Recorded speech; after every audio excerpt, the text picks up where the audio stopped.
윤석열 대통령의 수학능력시험 출제 관련 발언 이후 논란이 계속되자 정부와 여당이 대책을 내놓았습니다.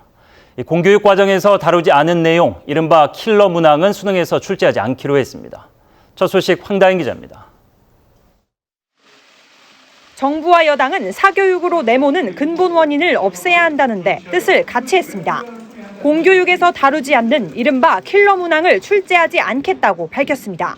시험의 변별력을 높이는 쉬운 방법이나 공교육 과정에서 다루지 않는 내용은 출제를 배제하고 대신 적정 난이도 확보를 위해 출제 기법을 고도화하겠다고 설명했습니다.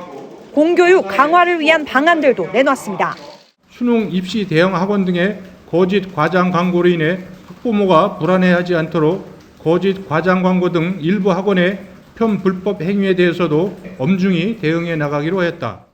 또 EBS와 방과 후 과정에 대한 자율수강권 지원을 늘리고 학생들의 기초학력을 보장하도록 학력 진단을 강화하고 맞춤형 학습 지원을 추진하겠다고 밝혔습니다. 특히 문재인 정부에서 폐지하기로 했던 자사고와 외국어고, 국제고는 그대로 두기로 했습니다. 이주호 교육부 장관은 윤석열 대통령의 지시에도 뒤늦게 대책을 내놨다며 고개를 숙였습니다.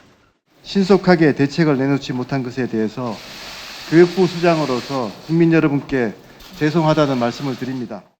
민주당은 윤 대통령이 수능을 5개월 앞두고 부적절한 발언을 했다고 지적했습니다.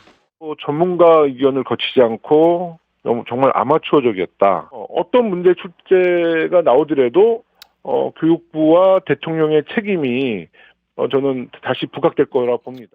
이번 달 구체적인 사항이 발표될 예정인 가운데 민주당은 교육위원회 전체 회의를 열고 이번 사안에 대한 책임을 따져 묻겠다는 방침입니다.